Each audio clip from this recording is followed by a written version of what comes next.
পটুম্যান আজ থেকে আবার গেল স্কুলে। আর সেই যে সেদিন ছোটমণি বাড়িতে খেয়েছিলাম কাসুন্দি চিংড়ি, সেটাও বানিয়েছিলাম আজ। তার সঙ্গে আপনাদের সাথে শেয়ার করব কলকাতা থেকে নিয়ে আসা সমস্ত মণিমাণিক্য। আসুন আজকের গল্পটা ঝটপট শুরু করি তাহলে।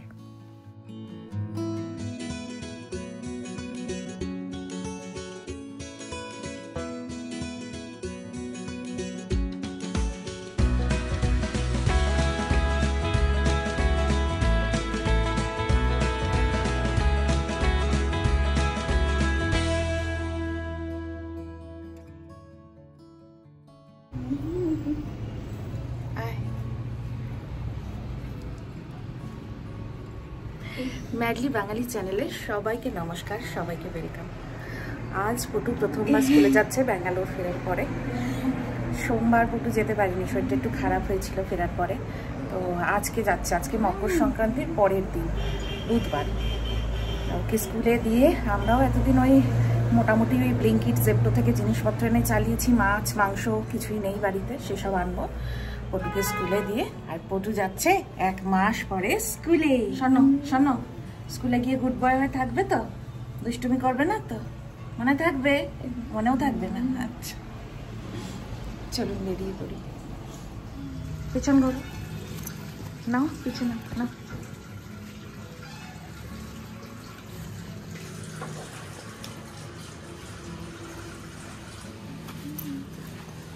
চলো।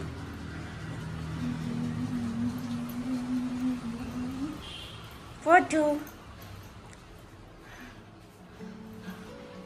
1 মাস পর স্কুলে যাচ্ছিস তো? ভালো হয়ে থাকবি তো? ভালো হয়ে থাকবি না? এই পড়াশোনা করবি তো?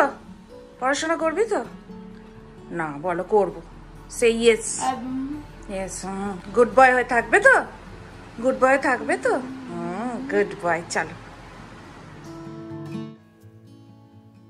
একটা লম্বা ছুটির পরে পটুম্যানের আজ থেকে শুরু হলো আবার স্কুল। ভীষণ এক্সাইটেড আর ভীষণ খুশি খুশি। আমি ভেবেছিলাম স্কুলের ব্যাগপত্র বের করলেই বোধহয় কান্নাকাটি শুরু করবে, কিন্তু না, দেখলাম হয়তো ও বাড়িতে থেকে বোর হয়ে গেছে, তাই বেশ খুশি খুশি স্কুলের জন্য রওনা হলাম আমরা।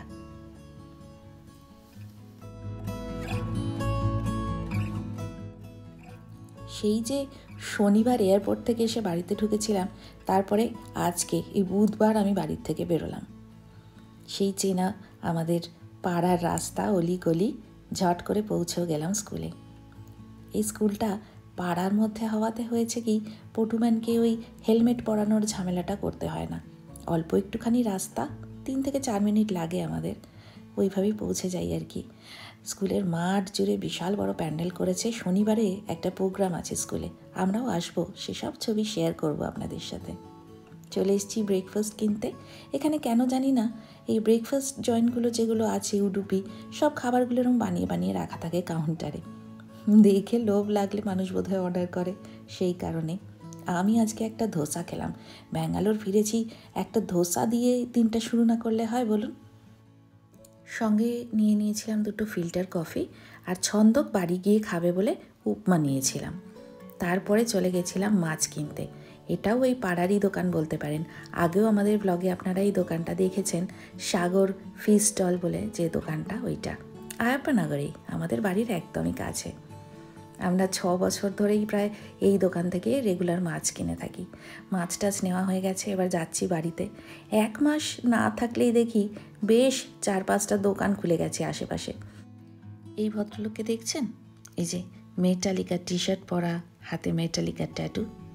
একটা সময় স্টেজে দাপিয়ে rock band, metal band, hard rock music যাকে বলে আর কি, সেই সব গান গেয়ে বেড়াতো। আজকে জীবন কতটা বদলে দিয়েছে ওকে। ওপরে গিয়ে ছোটমণিকে ফোন করে একবার কাসুন্দি চিংড়ির রেসিপিটা জেনে নিতে হবে।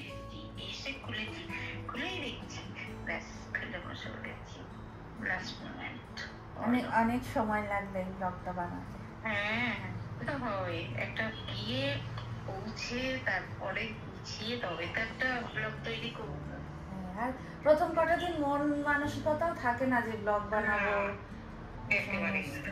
কটা দিন একটু থিতু হলাম, তারপরে হ্যাঁ আমি বুঝতে পারছি।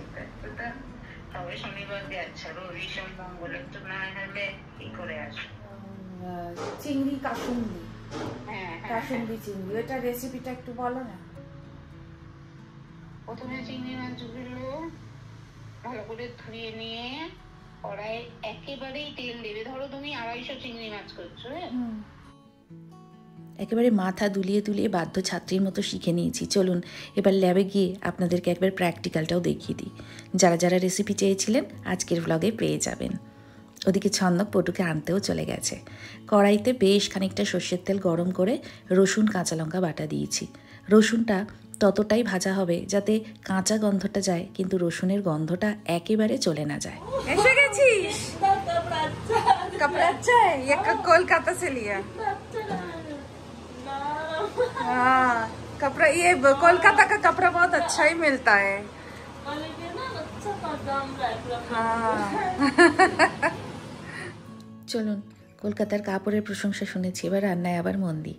এই যে চিংড়ি মাছগুলো ভালো করে ধুয়ে রেখেছি, দইটা ফেটিয়ে রেখেছি, লাগবে শুধু হলুদ আর কাশ্মীরি লঙ্কার গুঁড়ো, আর এটা হচ্ছে চিনি, অল্প নুন, ব্যাস আর কিছু লাগে না। রসুনটা একটুখানি ভাজা ভাজা করে নিয়েছি, কাঁচা গন্ধটা মোটামুটি গেছে।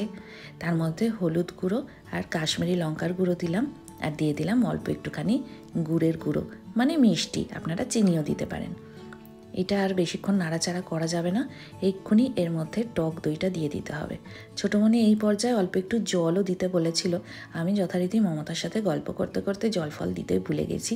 পরে ভাবলাম চিংড়ি মাছ দিলেই তো অনেকটা জল বেরোবে, তাতেই হয়ে যাবে। আপনারা কিন্তু জল অ্যাড করতে পারেন প্রয়োজন হলে। এবার চিংড়ি মাছগুলো দিয়ে দিলাম। এটা ভালো করে নাড়াচাড়া করে রান্না করতে হবে একটু সময় ধরে। পুরো রান্নাটাই কিন্তু গ্যাসটা একেবারে কম করে নিয়ে সিমে দিয়ে রান্না করতে হবে।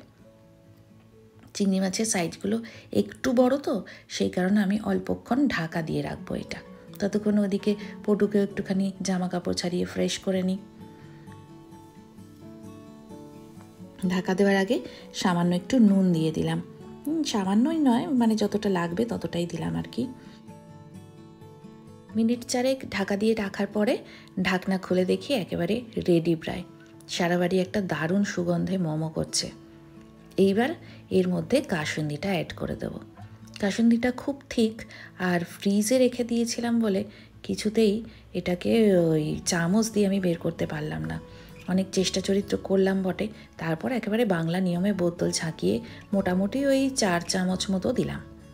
এবার এটা আরও মিনিট 2-3 মতো নাড়াচাড়া করব। মনে রাখবেন গ্যাস কিন্তু একেবারেই বাড়ানো চলবে না, আর যেহেতু এটা একেবারে মাখা মাখা হবে তাই ঝোল ঝোল ব্যাপারটা যেন না থাকে।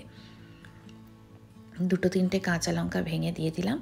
একদম রেডি হয়ে গেছে আমাদের কাসুন্দি। মমতাকে ডিস্টার্ব করছিস? এই শোন শোন পটু, এদিকে আয়, আয় এখানে আয়। স্কুলে দুষ্টুমি করে এসছিস?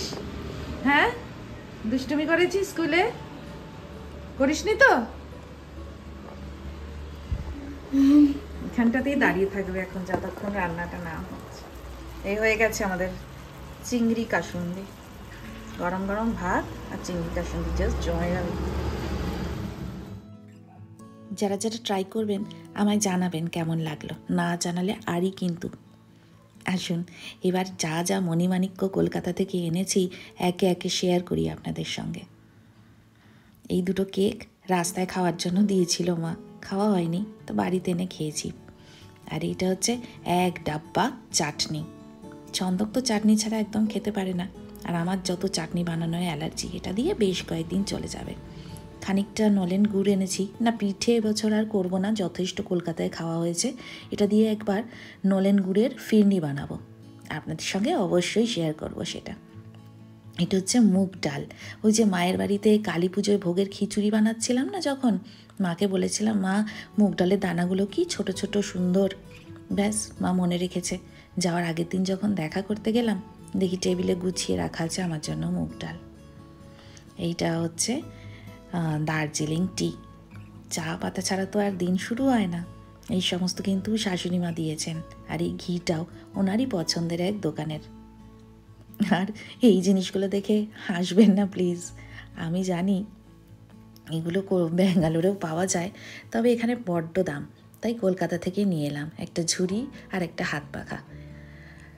এছাড়াও এনেছিলাম ঠাকুরের জন্য এই থালার বা গ্লাসের সেটগুলো। আর কলকাতায় সোনাঝুরি হাটে গেছিলাম, সেই ব্লগ আমার বানানো হয়নি, তবে সেই দিন ওখানেই কী কী কিনেছি তার একটা ভিডিও করে রেখেছিলাম। তো কলকাতা বাড়িতেই এই ভিডিওটা করা, সেটাও এখানে আমি জুড়ে দিলাম। এই সুন্দর শাড়িটা কিনেছিলাম সোনাঝুরির হাট থেকে, তার সঙ্গে কিনেছিলাম খানচারের কুর্তি, একটা সুন্দর ব্যাগ আর একটা গলার নেকলেস, এই সমস্ত আর কি। এছাড়াও ছিল পাড়া প্রতিবেশী সবার জন্য নাইটি, মমতা, আমার অনুভাবী, আমার ফ্ল্যাট দুটো সেই বোন, সবার জন্য নাইটি নিয়ে এসেছিলাম। আর আমার জন্য কয়েকটা নাইটি আরও কিনেছিলাম, সেইগুলো আর ফটো তুলে রাখা হয়নি, সবাইকে দিয়ে এসছি অলরেডি। এই কুর্তিগুলো তো আপনারা আমার কলকাতার ব্লগে পড়তেও দেখেছেন, তখন আর শেয়ার করা হয়নি সেই ব্লগ। আজকে আপনাদেরকে দেখাচ্ছি কি কি কিনেছি আমি সোনাঝুরির হাট থেকে। আসলে কলকাতা থেকে যতই দূরে থাকি না কেন, out of sight but never out of my mind.